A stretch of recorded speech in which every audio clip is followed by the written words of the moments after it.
It's a good rule of thumb that in science, the simplest questions are often the hardest to answer.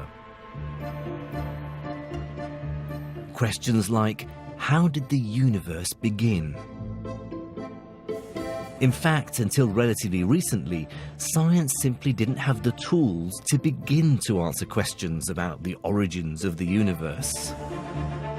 But in the last 100 years, a series of breakthroughs have been made by men and women who, through observation, determination, and even sheer good luck, were able to solve this epic cosmic mystery. This was real astronomical gold. I'm going to recreate their most famous discoveries and perform their greatest experiments. 30,000 kilometers per second. That take us from the very biggest objects in the universe to the infinitesimally small, until I reach the limits of our knowledge by traveling back in time to recreate the beginning of the universe. The moment 1/1,000,000th of a second after the universe sprang into existence. This is a time before matter itself has formed in any way that we would recognize it. It's as close as we can hope to get to creation, to the beginning of time, the beginning of the universe itself.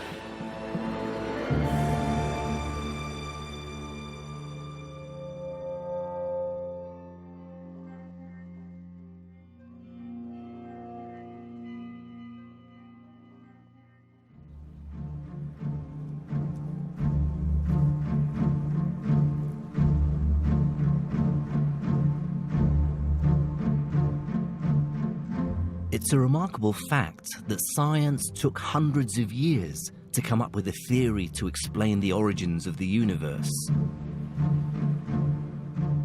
All the more surprising given what a simple and fundamental question it is.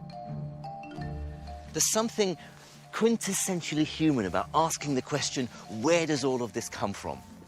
Perhaps because it's a deeper, more fundamental version of, where do I come from?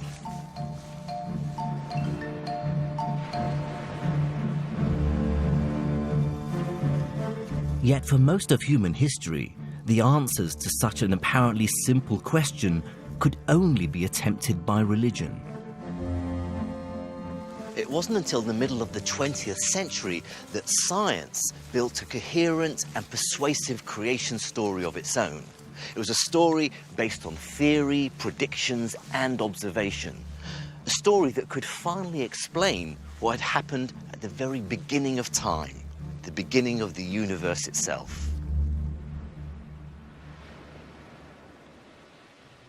A little over 100 years ago, if scientists considered the life of the universe at all, they considered it eternal, infinite, and stable. No beginning and no end. So even framing the question about the origins of the universe was impossible. But at the beginning of the 20th century, that began to change. New discoveries shook the old certainties and paved the way for questions about where the universe came from. One observation transformed our idea about the true scale of the universe. It began with a mystery in the sky.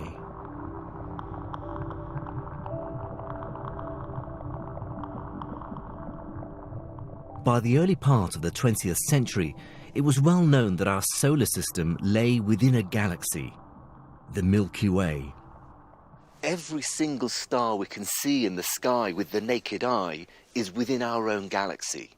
And until the 1920s, all these stars, this single galaxy, was the full extent of the entire universe. Beyond it was just an empty void. But there were some enigmatic objects up there as well, just discernible to the naked eye, that looked different. And one of the most notable is Andromeda. You can find Andromeda if you know where to look. So if you start from Cassiopeia, those 5 stars shaped like a sideways letter M, If you move across from the point, one of the points of the M, and slightly up is where you should find it. Now, I'm going to use my binoculars to help me in the first instance. And if I zoom across, yep, there it is. You can tell it's not a star. I mean, it's basically a very faint smudge stuck between those two stars. That's it straight up there. That's M31, the Great Andromeda Nebula. Now, they were called nebulae because they had this smudgy, sort of wispy, cloudy nature. In fact, the word nebula derives from the Latin for cloud. These indistinct objects were found scattered throughout the night sky.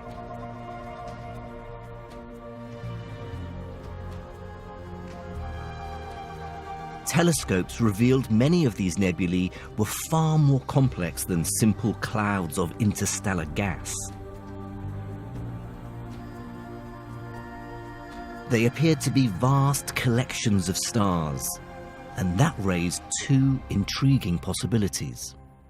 Were these stellar nurseries places where stars were born and therefore residing within our own galaxy?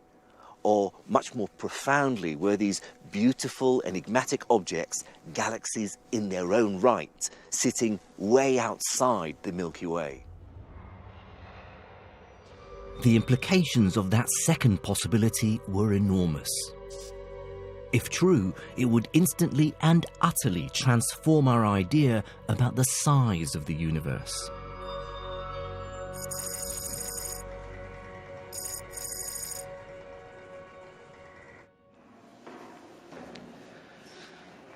Here was an opportunity for an ambitious astronomer to make a real name for themselves. Perhaps someone with a really big telescope.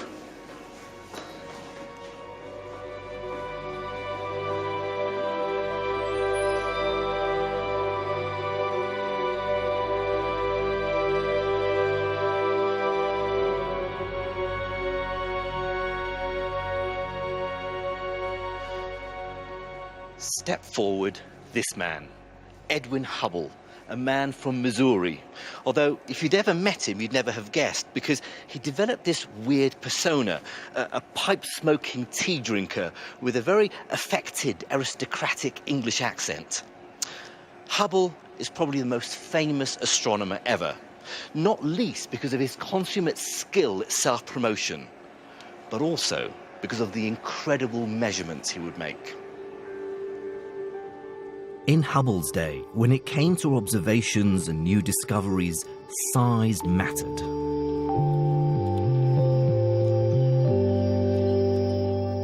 Today, this is the most powerful optical telescope in the world, the GTC, with a primary mirror over 10 meters or 400 inches in diameter.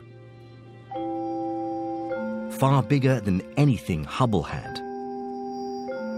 In September 1923, Hubble was working at what was then the biggest telescope in the world, the 100-inch Hooker telescope at the Mount Wilson Observatory, perched on top of the high Sierra Mountains overlooking Los Angeles in California.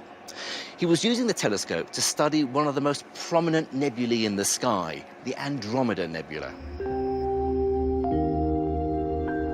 The same nebula I looked at earlier, and it was while observing it that one very special star caught Hubble's attention, one that could reveal the true nature of Andromeda.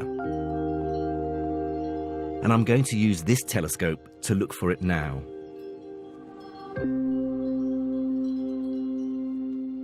This is the control room of the GTC, and tonight they've pointed the telescope at Andromeda, and they're going to take a picture of it.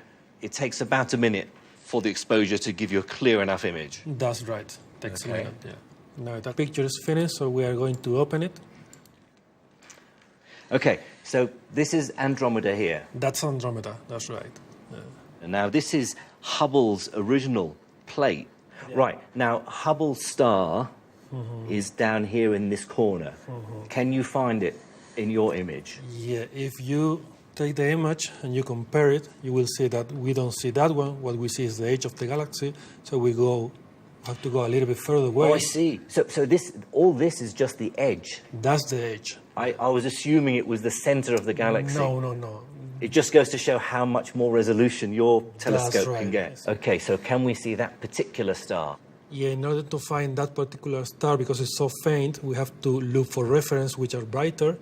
And in this case, you will see 4 stars in here, which are these 4 stars. And the star Hubble found will be this one here. That's it. That's That Hubble's. tiny star is the one that Hubble found. That's amazing. And are you able to get a magnitude for that star? Yeah, we have to do a little bit of processing on the image, but we are able to get it. Okay. Hubble had found his star. He knew it was special because he compared his plate with others taken over previous nights. And he noticed that his star changed in brightness. Some nights it was brighter, some nights it was dimmer. He realized this is a variable star, and he saw the significance of it. He could see that this was real astronomical gold. His star was a Cepheid variable. In the stellar bestiary, Cepheid variable stars hold a very special place. Because by studying the way their brightness changes, astronomers can calculate how far away they are. Hubble's Cepheid was the first to be discovered in a nebula, so he knew that if he could measure its period, he'd be able to work out its distance from us. So Hubble set about meticulously measuring how his star's luminosity varied. It's not hard to imagine how exciting this must have been for Hubble. At his fingertips was the opportunity to resolve a fundamental yet simple question. Was this nebula within the Milky Way or beyond it? The answer would reshape our knowledge of the universe. Hubble measured the luminosity or brightness of his star over many nights and plotted this curve here. Now, when we measured it tonight, we found it had a value of 18.6. And I know because they measured it last night to be slightly dimmer that it falls on this side of the curve. But more important is the period, the time in days from peak brightness to peak brightness. Hubble measured this to be 31.415 days. This is the critical measurement. Armed with this and its apparent brightness, Hubble calculated the distance to the Andromeda Nebula. It was immediately apparent that this star is very far away. But when Hubble did his calculation, he worked out that it was 900,000 light years away, making this star the most remote object ever recorded. It could mean only one thing. Not only is Andromeda a galaxy in its own right, but it lies well beyond our own Milky Way. And the myriad of other elliptical and spiral nebulae were also individual, distant galaxies. It was a moment in human consciousness when the universe had suddenly and dramatically got considerably bigger. With this observation, Hubble had redrawn the observable universe. It might not have directly challenged the idea of a stable universe, but it shattered long-held assumptions and opened the possibility of other, bigger secrets, like an origin to the universe. Into this profoundly expanded cosmos strode someone who would, without realizing it, provide the tools to unlock that secret. This guy.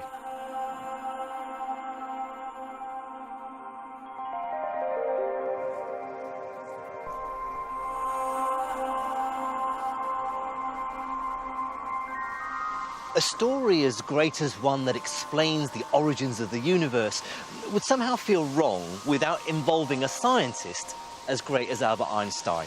And so, of course, it does. Because it was Einstein who provided the theoretical foundations needed to study the universe and effectively invent the science of cosmology.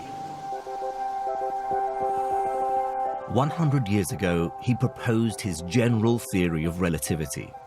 It turned physics on its head and gave us a completely new understanding of the world. He proposed that gravity was caused by the warping or bending of space-time by massive objects like planets and stars.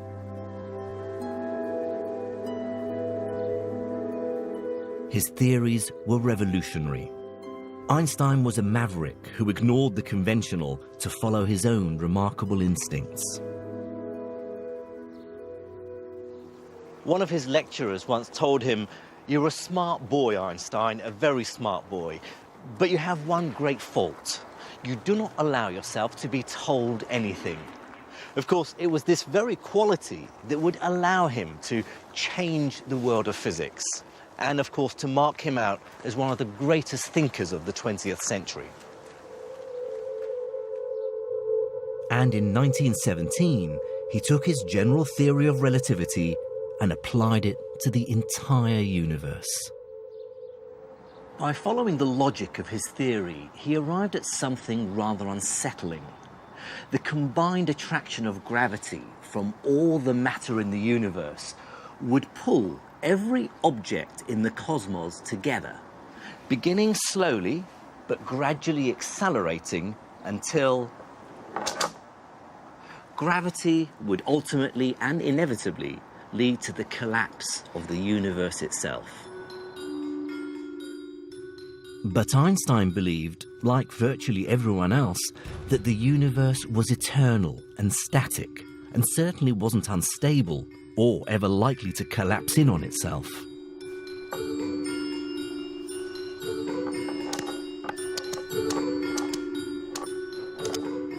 But his equations appeared to show the opposite. In order to prevent the demise of the universe and keep everything in balance, he adds this in his equation, lambda, or the cosmological constant. It's a sort of made-up force of anti-gravity that acts against normal gravity itself. Now, he had no evidence for this, but it helped ensure that his equations described a stable universe. Within his grasp was the secret to the origins of the universe. Yet Einstein simply couldn't or wouldn't bring himself to accept the implications of his own equations. With hindsight, it seems remarkable that Einstein did this. I mean, here was a man who had revolutionized science by rejecting conventional wisdom. And yet, he couldn't bring himself to trust his own theory. He felt compelled to massage his equation to fit the established view. He even admitted that the cosmological constant was necessary only for the purposes of making a quasi-static distribution of matter, basically to keep things the way they were. Whatever his reasons, this little character lambda would return to haunt him. Because while it prevented Einstein from understanding the implications, his ideas opened the way for someone else to propose a theory for the origin of the universe.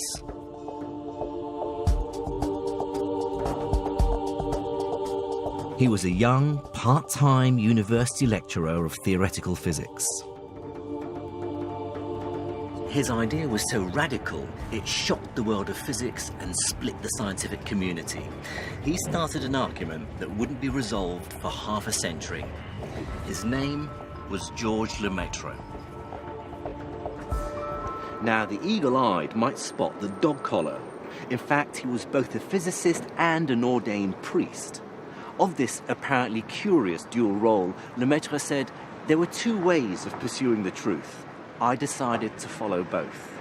And using Einstein's theory of relativity, he developed his own cosmological models.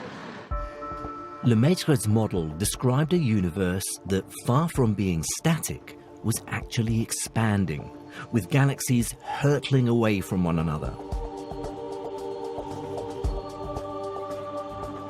Furthermore, Lemaitre saw the implications of this.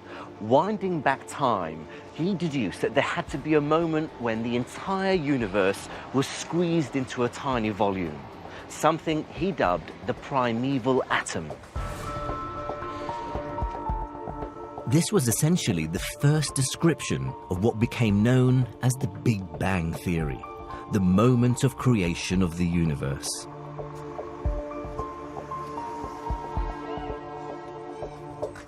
These were revolutionary ideas, and so he published them in the Annales de la Société Scientifique de Bruxelles, where they were promptly ignored by the scientific community. So he travelled to Brussels to try to gain support for his idea. The 1927 Solvay Conference, held here in Brussels, was probably the most famous and greatest meeting of minds ever assembled. But for our story, the most significant meeting didn't happen here. It wasn't planned and happened away from the conference. It happened here. In this park, the unknown Lemaitre approached the most famous, the most fated scientist in the world, Albert Einstein. Here, finally, was his chance to explain his idea about an expanding universe to the very person whose theory he'd used to derive it. You can only imagine Lemaitre's trepidation as he approached. If Einstein endorsed his radical idea, then surely it would be accepted. Surely this brilliant mind, this titan of physics, this deeply original thinker would see the merits of his theory.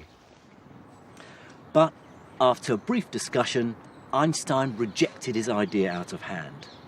According to Lemaitre, he said, "Vos calculs sont corrects, mais votre physique est abominable." As far as Einstein was concerned, his maths might have been correct, but his understanding of how the real world worked was, well, abominable.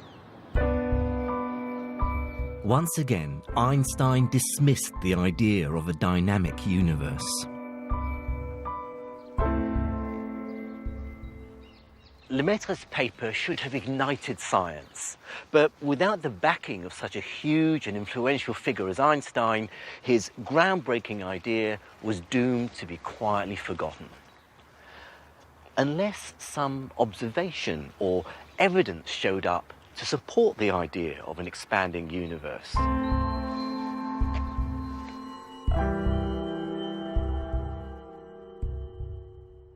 Edwin Hubble here was riding high after his discovery that proved there were galaxies outside of our own.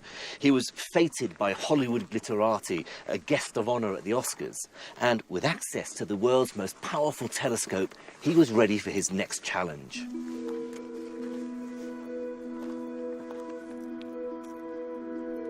He'd heard of some unusual observations, that many galaxies appeared to be moving away from us. No one could understand why this might be. So in 1928, the world's most famous astronomer turned his attention to this new cosmic mystery and began to measure the speed that these galaxies were moving relative to Earth.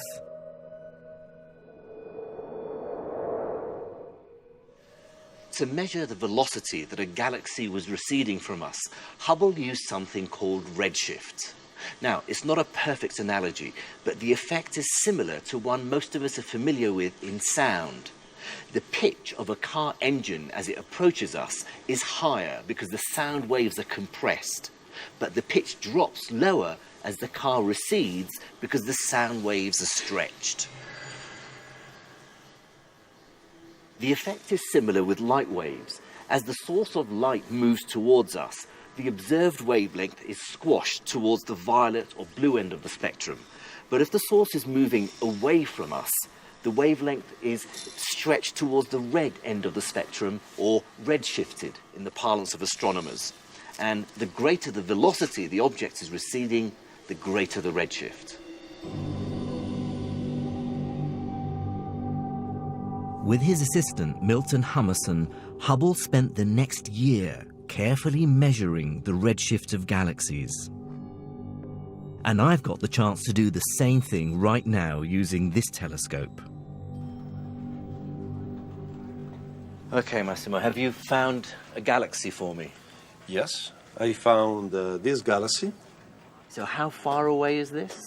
It is approximately 430 megaparsec far. So if you convert that to light years, so 430 times 3.26, it's about 1.5 billion light years away. Yeah. Okay. Hubble needed to measure the average light coming from the galaxy in order to get a spectrum so that he could calculate the redshift. Now, Hummerson did this by exposing a photographic plate, and it took him a whole week to collect enough light to get the spectrum.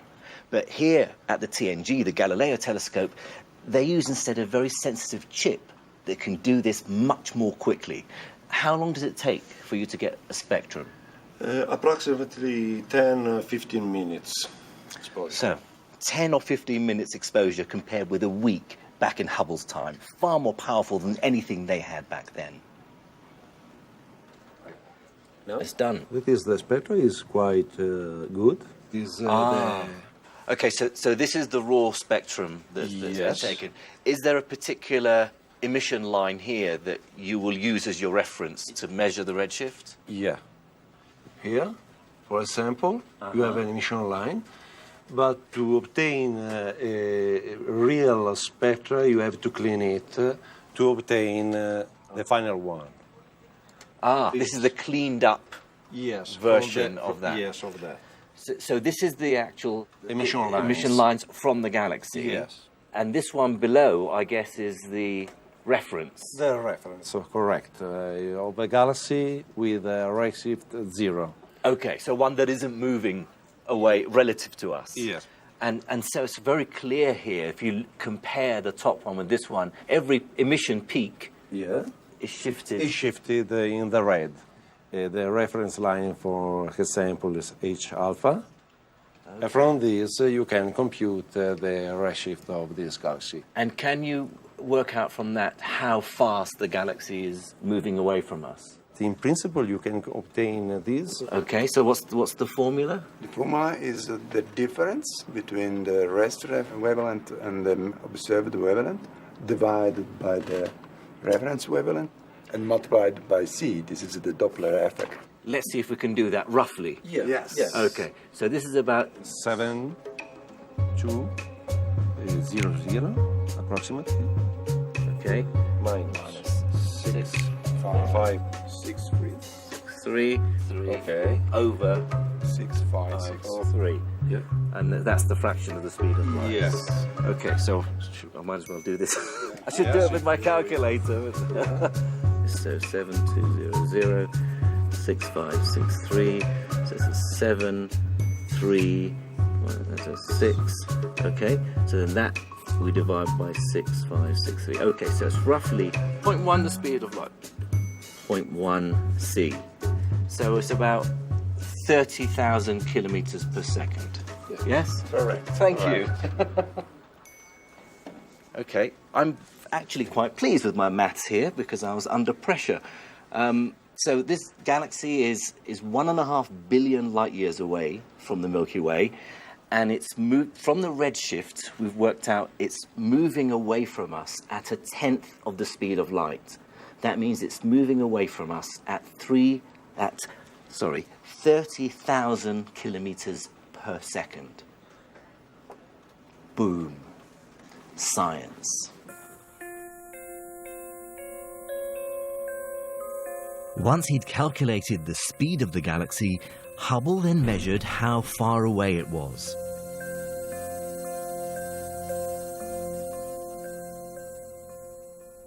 Once Hubble had both his measurements, he could start plotting them on a graph of velocity against distance. Now, he made 46 different measurements, and when he put them on the graph, he noticed a pattern emerging. He could draw a line through all these points. Each one of them is an individual galaxy. He noticed a connection between the velocity and the distance of a galaxy. In fact, the further away it was, the faster it was moving away from us. In a stable universe, the speeds of galaxies should appear random. you wouldn't expect a clear relationship between the distance of a galaxy and its velocity. Hubble's graph showed that the universe was expanding, which had profound implications for the idea of a beginning to the universe. What this means is that it's not just that the galaxies are all speeding away from us and from each other, but if you could wind the clock back, there would have been a time when they were all squeezed together in the same place.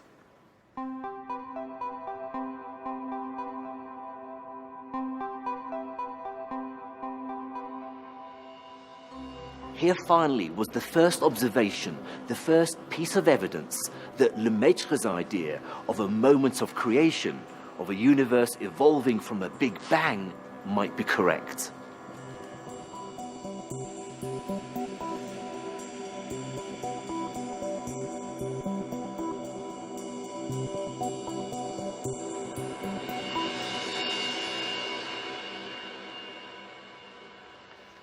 Thanks to Hubble's work, Georges Lemaitre, the unknown Belgian cleric, the theoretician without proper international credentials, the man whose physics Einstein called abominable, was belatedly rightly recognized for his bold theory.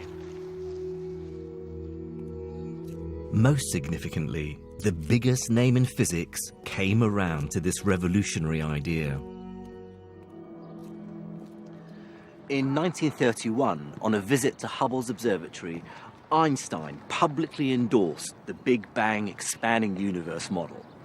The redshift of distant nebulae has smashed my old construction like a hammer blow, he said. Einstein dropped the cosmological constant. He even wrote to Lemaitre, "Ever since I introduced the term, I have had a bad conscience. I am unable to believe that such an ugly thing should be realized in nature."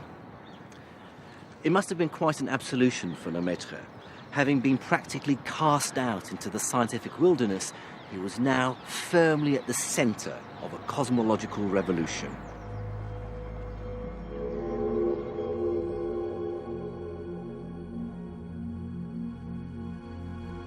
The idea of the Big Bang was finally gaining traction.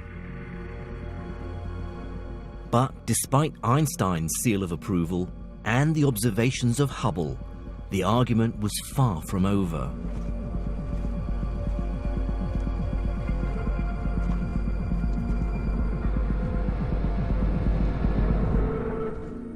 There were still significant objections if the idea of a Big Bang was to be widely accepted. A scientific theory of creation isn't just about explaining the expansion of the universe. There are more profound issues to resolve. The problem was, the Big Bang raised as many questions as it answered. Like if the universe had erupted from a single point, where did all the matter come from?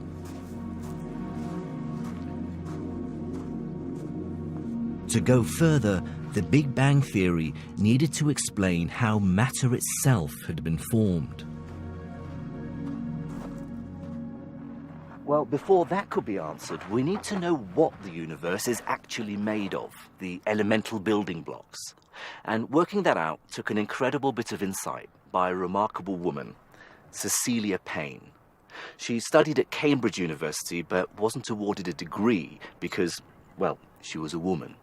So to continue her studies, she needed to go somewhere more enlightened. She left England for America, and it was there that she revealed the composition of the universe.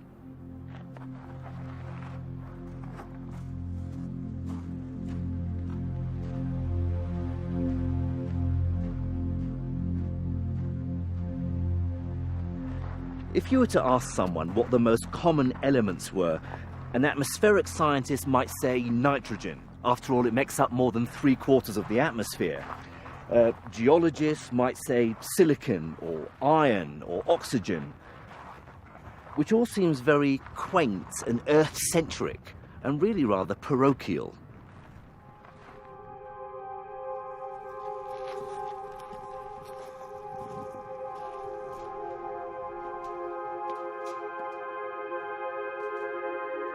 So astronomers thought it better to look at the sun,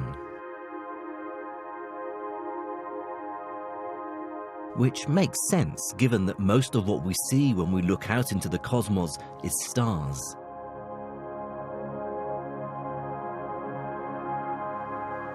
The first attempts to analyse the composition of the sun were done with a setup rather like this.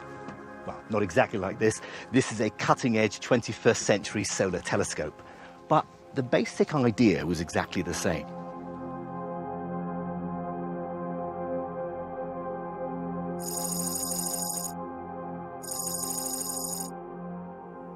The basic idea is very simple. The sun's light is reflected off this mirror here up into a second mirror, where it bounces off down through the top of the tower all the way to the bottom 10 stories down, where it's focused and split into a spectrum and analysed.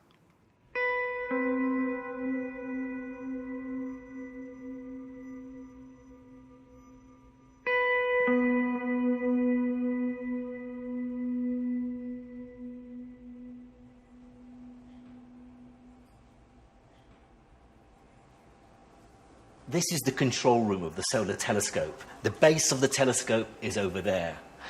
And here I've got a live feed image of the sun. And what I've got up here is a zoomed in section of the spectrum of the light coming from the sun. Now, it's in black and white, but it actually corresponds to the green part of the spectrum. And these two thick dark lines correspond to the element iron. They tell us there's iron in the sun. Now, here I have the spectrum in much more detail, and these two lines correspond to these two dips in the absorption spectrum at very specific wavelengths. This is iron. If I look at different parts of the spectrum, I can see other elements too. This big dip here is hydrogen. These two dips represent oxygen, and this dip corresponds to the element magnesium. All these dips and lines in the spectrum indicate the presence of these elements in the sun's atmosphere, effectively a fingerprint of the sun's composition.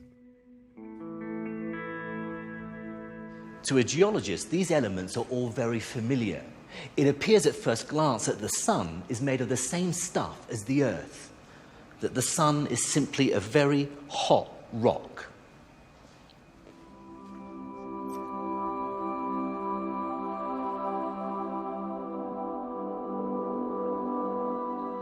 And that would have been that, were it not for the insight of Cecilia Payne. She realized that the spectrographs were being affected by processes in the sun's atmosphere. These would distort the apparent abundance of the elements that make up the sun. So she recalculated the relative abundances of the elements and discovered that the sun was composed almost entirely of just two elements, hydrogen and helium. All the other elements, carbon, oxygen, sodium, iron, that made the sun seem so Earth-like, amounted to just a tiny fraction of its composition. When she first presented this result, it was considered impossible. In fact, when she wrote up her work, she was persuaded to add the comment that these calculated abundances of hydrogen and helium were almost certainly not true.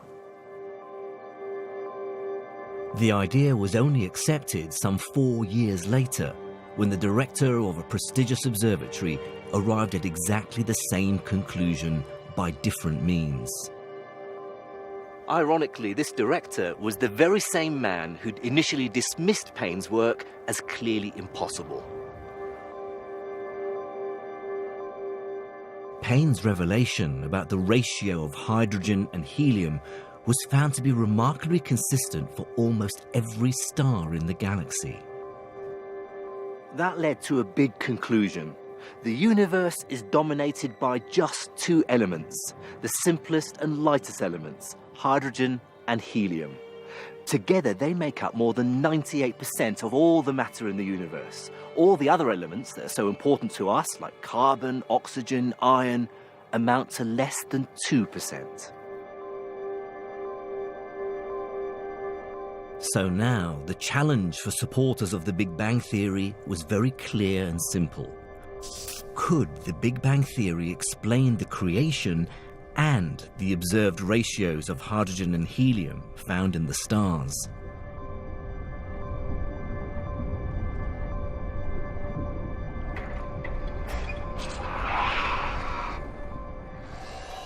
But to answer that would require a fundamental shift of emphasis. Rather than consider the almost infinite vastness of the universe, it was necessary to consider the infinitesimally small world of the atom. And that required not an astronomer, but an entirely different kind of physicist. George Gamow was a Russian nuclear physicist and an enthusiastic advocate of the Big Bang idea. He turned his attention to the earliest moments of the universe.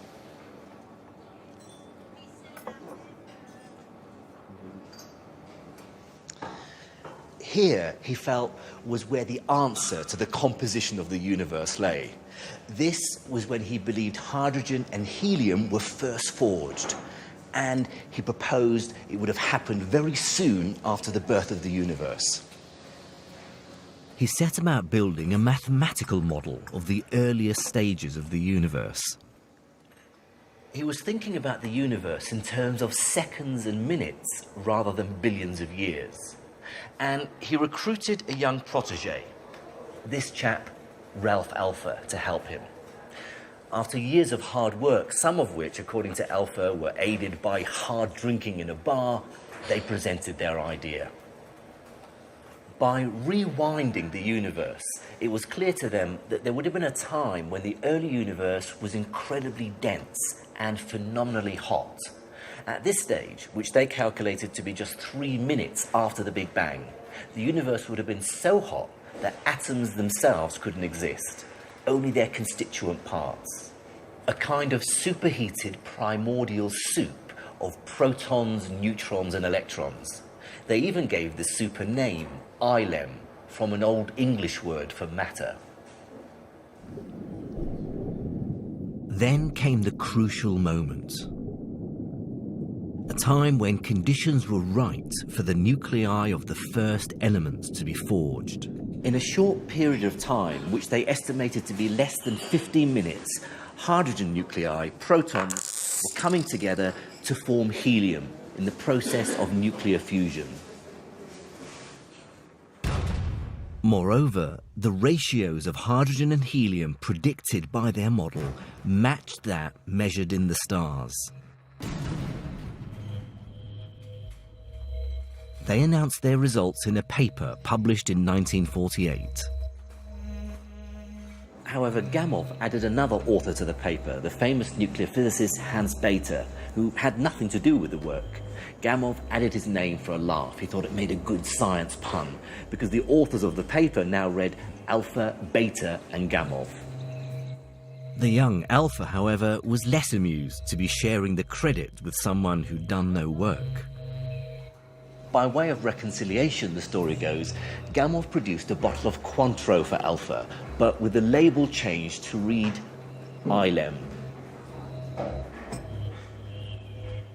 The ability to make calculations that explain the origins of matter in the first few minutes after a Big Bang was remarkable in itself. But there was a very significant prediction that emerged from their work. A prediction that had the potential to deliver the proof that the universe had begun with a Big Bang. Alpha continued to study the early evolving universe, focusing on what happened next. He pictured the universe at this stage as a seething fog of free electrons and atomic nuclei.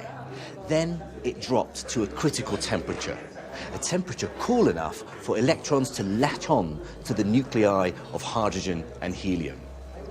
At this precise point, light was released to travel freely throughout the universe, the first light of creation.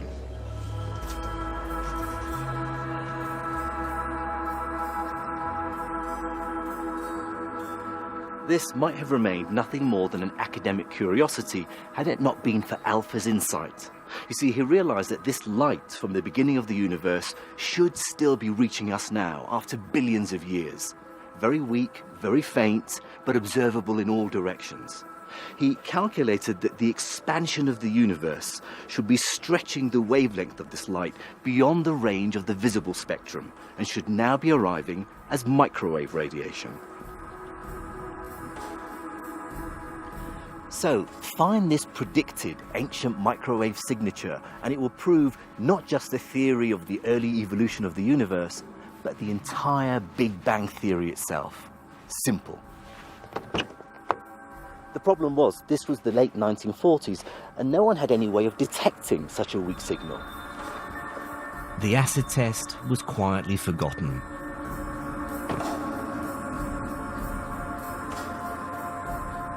Supporters of the Big Bang now had the prediction and observation of an expanding universe,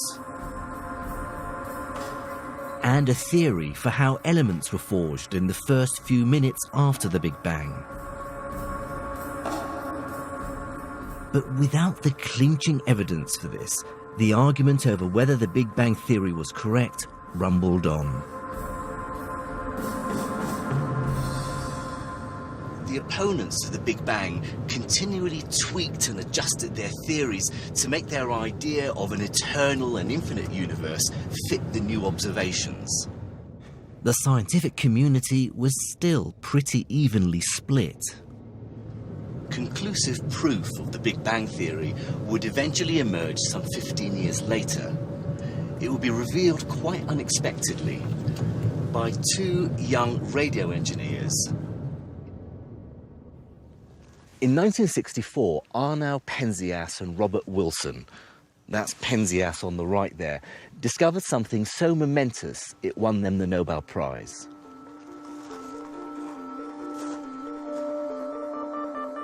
This telescope is dedicated to study their accidental discovery. In 1964, Penzias and Wilson were working at the Bell Laboratories in the US, where they were given this, a bizarre and obsolete piece of kit to play with. It looks, for all the world, like an enormous ear trumpet. But when they turned their telescope on, they found that the sky was saturated with microwave radiation. All warm bodies emit microwave radiation, whether it's from the atmosphere or from the instrument itself. And of course, today's mobile communications flood the sky with it.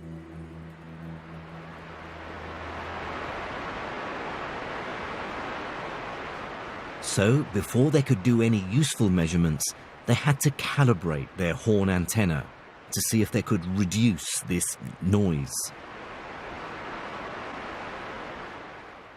Even after accounting for the atmosphere and their instrumentation, of course there were no mobile phones to worry about back then, they were still left with this persistent and deeply irritating background noise. It was registered on their instrument as a radiation with a constant temperature of 3 degrees above absolute zero. A microwave hiss that they couldn't get rid of no matter what they tried.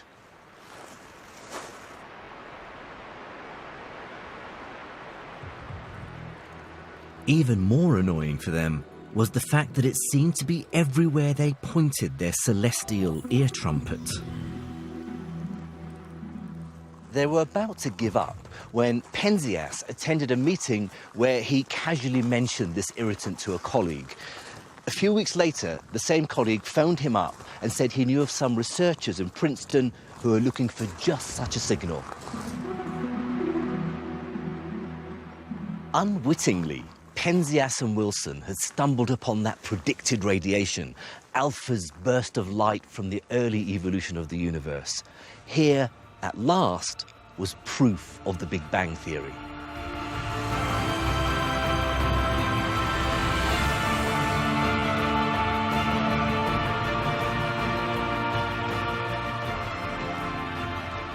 It's quite remarkable to think that this microwave radiation has travelled across the furthest reaches of space from 13.8 billion years ago when that first light from the Big Bang was released. As Penzias himself said, when you go outside, you're getting a tiny bit of warmth from the Big Bang on your scalp. And yes, I probably feel it a bit more than most.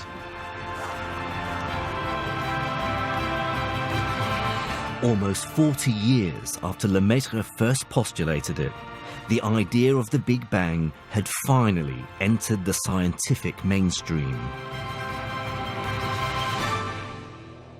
But the discovery of this cosmic microwave background radiation, the CMB, and the proof of the Big Bang theory itself isn't the end of our story.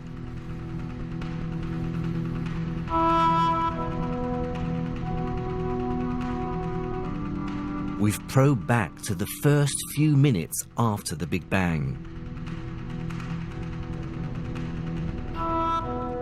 And beyond this lies a new frontier of knowledge.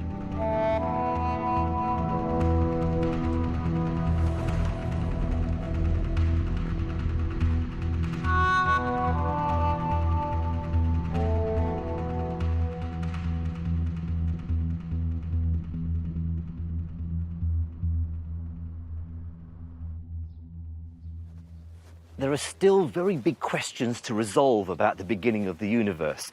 Questions like, where did all the matter itself come from? And how do you get something from nothing? The answers to these questions lie further back, hidden behind the curtain of the CMB.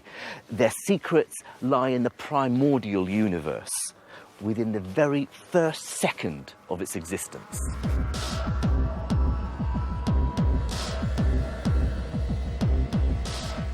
This is where the edge of our understanding now lies. And this is where scientists are focusing their efforts. Not by looking into the skies, but here on the border of Switzerland and France. More specifically, at CERN, with the largest particle accelerator in the world, the Large Hadron Collider, or LHC. Now, you might be wondering what a particle accelerator has to do with the early universe, because the connection between the two is far from obvious. The thing to remember is that when the universe was very young, it was much smaller. And so all the matter, everything that makes up the stars, the galaxies, black holes, all had to be confined into a much smaller space. At that stage, the universe was phenomenally hot, and more significantly, its energy density was very high. It was then that the first matter sprang into existence. The LHC can't yet replicate that process. But it can allow us to study the properties of these fundamental particles. Once a year, the LHC stops its normal business of colliding beams of protons and instead uses much more massive particles to create collisions with energies more than 80 times greater than that produced from two protons. They do this by accelerating atoms of lead, stripped of all their electrons, up to speeds close to that of light, and smashing them together. And that lets us see something pretty special.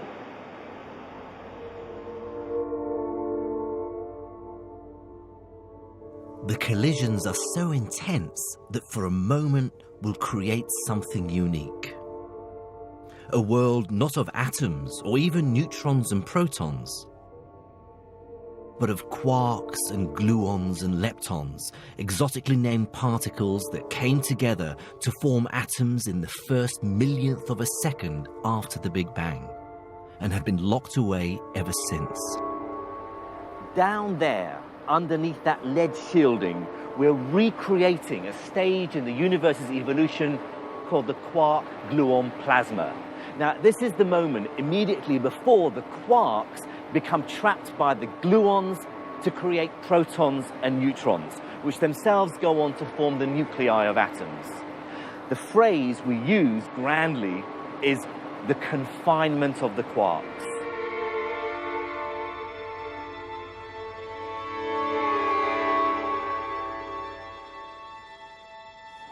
To develop the necessary energy, the lead nuclei are passed through a chain of smaller accelerators, gradually ramping up the energy until they're finally fed into the largest accelerator on Earth, the LHC. Now, the maximum energy a beam can achieve is directly related to the size of the accelerator, and the LHC has a circumference of 27 kilometers. Now, that means the beams here can achieve an energy of 1,000 tera electron volts. Now, actually, that's less than you might imagine, because it's equivalent to the energy that a housefly hits a window pane. But the critical difference here is that the energy is concentrated. It's the energy density that's important. The LHC can squeeze all that energy down to a space that's less than the trillionth of the size of a single atom. This is something that can happen nowhere else in the known universe.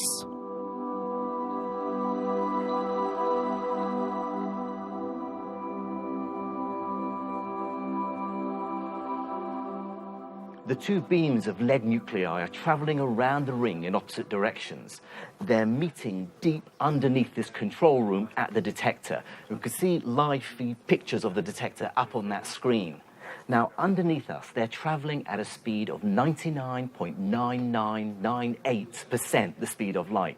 That means they're covering the full 27-kilometer circumference of the ring more than 11,000 times per second. When the beams reach maximum energy, and we can see up there it says iron physics stable beams, that means they can be crossed, just like in Ghostbusters. At that point, a tiny fraction of the lead nuclei will collide and create a super hot, super dense fireball with a temperature 400,000 times hotter than the center of the sun, and a density that will be equivalent to squeezing the whole of Mont Blanc down to the size of a grape.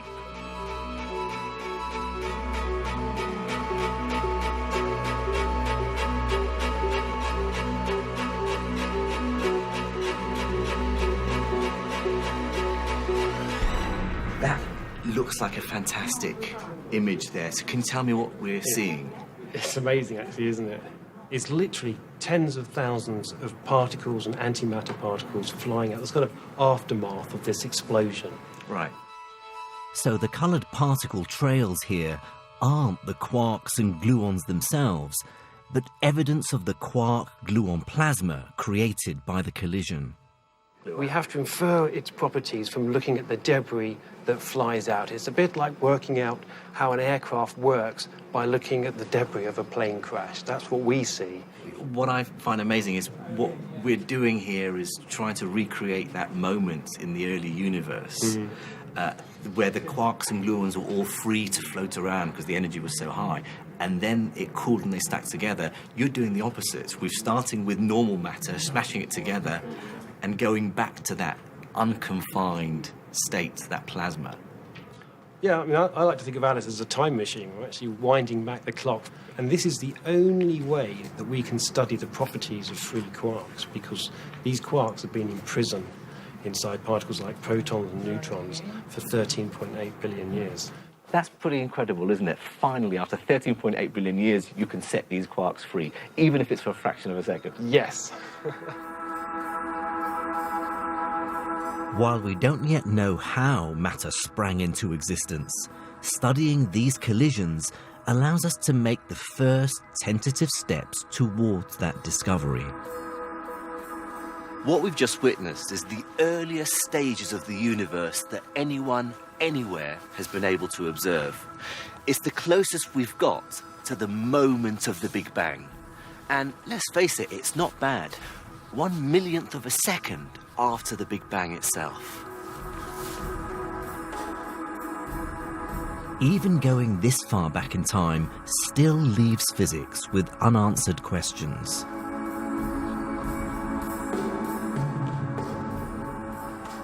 Beyond this is where some of the deeper mysteries of the universe are hiding. How the four fundamental forces that bind matter together, gravity, electromagnetism, and the nuclear forces, are connected to each other. How the particles that make up matter itself condensed out of a fog of energy. How mass is generated from the force that binds protons and neutrons together.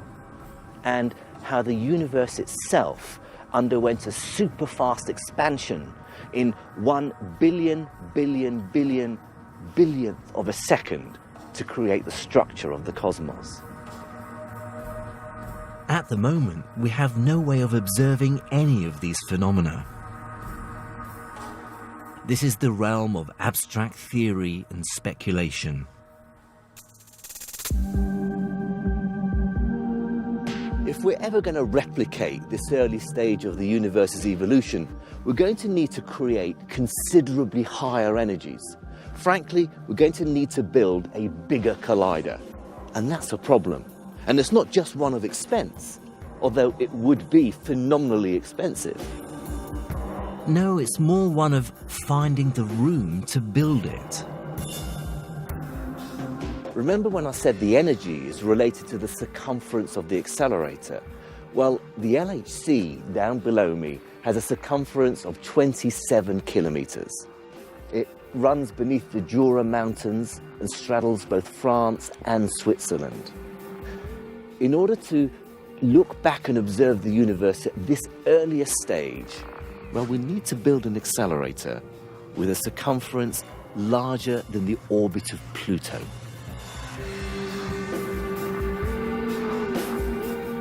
Revealing the origin of the universe begs another, even more profound question. How will it end? Next time, I discover whether the universe will end with a bang or a whimper. Want to discover more about the beginnings of the universe? Then go to the address below and follow the links to the Open University. Let 5 Live's naked scientists bring you the very latest from the world of science. Download them using the BBC iPlayer radio app. And stay with us on BBC4. Louis Theroux's in the USA, exploring education and autism in Extreme Love next.